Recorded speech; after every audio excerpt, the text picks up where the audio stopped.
Good morning, Farzana. How are you today? Good morning, Amir. How are you? I am great. It's a little bit of traffic getting to the office, but other than that, it was a great morning.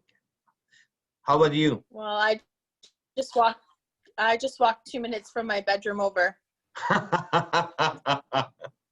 That's because you don't have a small children at home. You can work um, from home.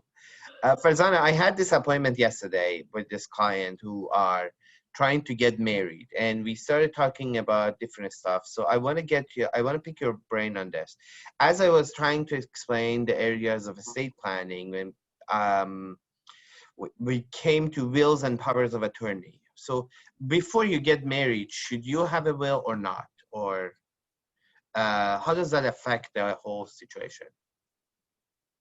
Well, not having a will at the time of death is called being in estate. The court eventually appoints an administrator, and if no family member applies to act as an administrator, the public trustee or official administrator may be appointed. And if you have children and you die without a will, appointing a guardian for your young children, and there is no surviving parent who has legal custody of the children, provincial laws come into effect. And the public trustee becomes the guardian and manager of the assets of your estate that your children are entitled to. Wow. Most importantly, the provincial child welfare services may become the guardian of their upbringing, education, and health.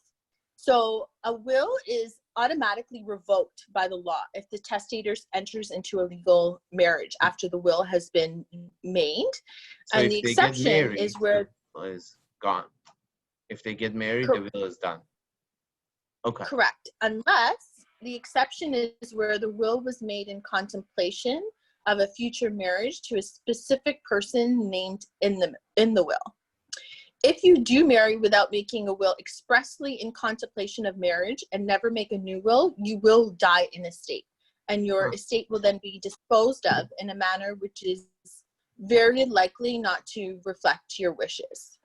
So what we say is that the act of separation doesn't nullify the contents of your will with respect to your spouse. You cannot write your spouse out of your will if you are still legally married unless you sign a separation agreement or a marriage contract. If you are separated, we encourage you to get legal advice to update or prepare your will, cancel any powers of attorney or advance direction documents and do up new ones, register any assets owned jointly, example, if property, sell it or change it to tenants in common. If you have a joint bank account, open up your own personal account and change the name of designated beneficiaries for your RSPs. And I'm sure you know as well that it's really important to have beneficiaries named to avoid the assets going through probate. Absolutely. If you want to bypass probate, you have to have named the beneficiary on the asset that you can name beneficiary on them, essentially. Correct. Cool. I think that got a little bit complicated. I have to get my client to call you. Sure, no problem. No problem. So I have a question for you. Okay.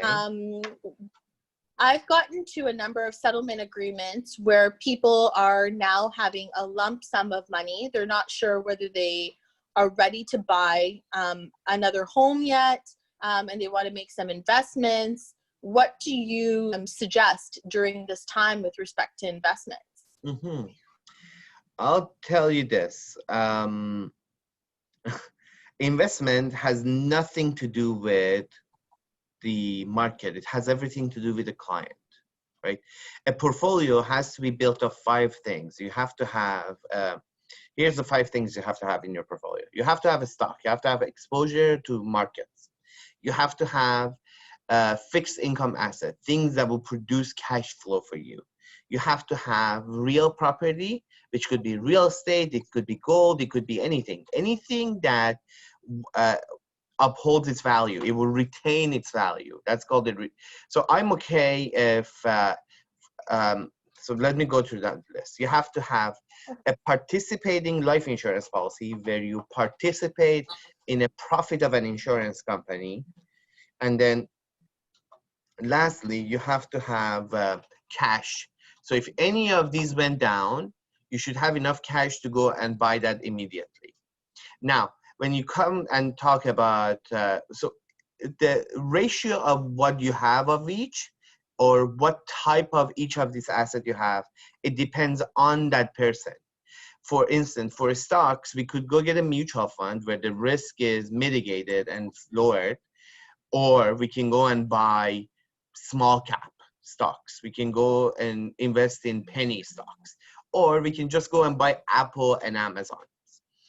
For fixed income, we can go to the bank and get a GIC at 1.6% return, or we can go and find someone that does private mortgages at like 8 or 9% and lend it out at a private mortgage, right? Which clearly has much higher risk. However, the return is greater. For the real property, we can go and buy gold bullions, or we can go and buy real estate in Fort McMurray, Alberta, right? And yeah, so essentially what you can buy of which asset, it 100% depends on that client. Does that make sense? How comfortable you are with the risk. Yeah, so I understand. It comes down to risk tolerance, and I think that I'll definitely have my client call you to determine what their risk tolerance is, and then to see what your recommendations are. Yeah, of course. I would be happy to help them. I'd be happy to show them some options that what they could do. As far as, and I have to tell you this is the stuff that I tell you. This, what I gave you, is not an investment advice right now. It is not a specific investment advice. I have an apparent authority, and if you take my advice and do that, I can be held liable. So I have to tell you that this advice is not specifically made for a client. Everybody has a different situation. They have to have a different, essentially, portfolio for their. The book says, though, however, that if you are going to buy a property within a year, in a short period of time, your money has to be in a cash or cash-like assets. That's it. It's like, does that make sense? If you need the property soon, you need to keep the monies under your pillow. Got it. All right, Farzana, thank you for talking to me. I'm looking forward to speaking with you next week. I find our conversations very illuminating. Thank you. Take care, Talk soon. Bye. Bye-bye.